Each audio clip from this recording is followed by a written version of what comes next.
Jadi ini adalah tampilan GKS 2022 Global Korea Scholarship Application Guideline for Undergraduate Degrees yang sudah keluar dan bisa di-download baik di www.studyinkorea ataupun di web kedutaan.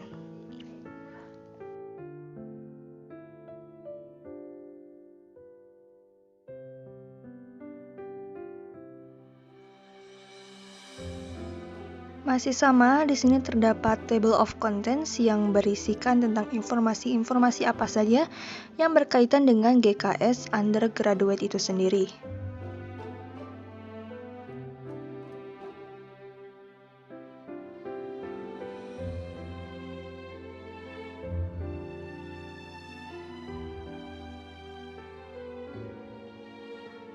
Kemudian kita mulai dengan program objektif. Ini pengenalan ya, GKS itu apa sih sebenarnya? Yang sudah kalian tahu kan, GKS itu adalah beasiswa yang dikeluarkan oleh Korea Selatan. Kemudian di sini program and tracks. Untuk degree program sendiri itu 1 tahun belajar bahasa, 2-3 tahun untuk pembelajarannya. Dan untuk bachelor's degree itu 1 tahun untuk belajar bahasa dan 4-6 tahun untuk belajar di universitas. Yang biasanya 4 tahun, ini sekarang bisa 5-6 tahun. Arsitektur dan medicine major bisa kalian tambahkan ke dalam list daftar major kalian. Untuk application tracks, sekali lagi 115 orang dari general, 10 orang dari overseas Korean, jadi totalnya ada 125. Dan university track itu ada 60 orang, kemudian associate itu 35 orang. Jadi totalnya 95 orang. Total keseluruhan dari embassy track dan university track untuk negara-negara yang telah didaftarkan adalah 220 orang.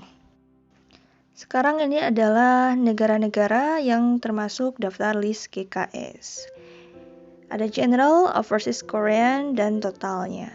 Kemudian mari kita cari Indonesia. Indonesia ini dari embassy track hanya akan terpilih 5 orang kandidat yang pantas untuk mendapatkan beasiswa GKS. Namun menurut aku 5 ini sudah cukup banyak karena beberapa negara hanya ada 3 ataupun 1. Dan penambahan untuk negara-negara yang termasuk negara overseas Korean.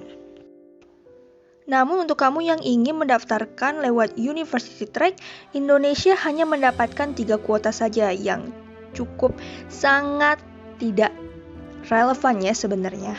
Dan untuk negara-negara yang seperti Afghanistan, Angola, Bangladesh, dari 48 negara ini hanya akan dipilih 9. Untuk associate degree atau D3, Indonesia hanya mendapatkan 2 kuota. Dan yang terbanyak adalah Mongolia dengan 3 kuota. Available universities and fields of study. Ya, jadi ini menjelaskan universitas-universitas dan beserta departemen atau jurusan-jurusan yang kamu bisa pilih. Kamu bisa cari di website www.studyinkorea.go.kr ataupun dari web univ tersebut. Untuk tahun ini dan tahun kemarin kalau nggak salah, academic offer during evening atau kelas malam, dan kemudian untuk pekerjaan seperti paruh waktu dan lain-lain tidak diperkenankan untuk mereka yang mendapatkan beasiswa GKS ini. Dan available universities untuk embassy track, kalian bisa memilih 2 jurusan di type A.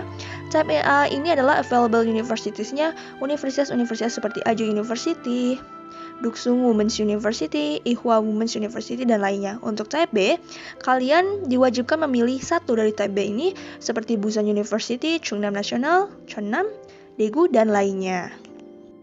Untuk university track, kalian hanya bisa memilih regional university yang sudah ditentukan oleh GKS.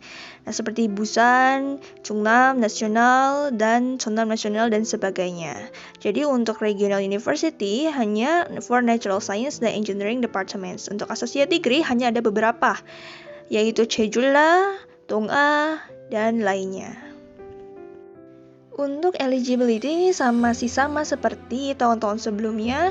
Apa saja syarat-syarat yang harus kalian penuhi, seperti negara termasuk dalam program GKS dan lainnya. Kalian bisa baca sendiri ketika kalian mendownload guideline-nya. Untuk level education, untuk kalian yang sudah lulus atau yang akan lulus dari SMA bisa memilih 2 program, yaitu S1 dan juga D3. Dan kemudian untuk kalian yang lulus dari D3, kalian bisa memilih untuk melanjutkannya ke S1.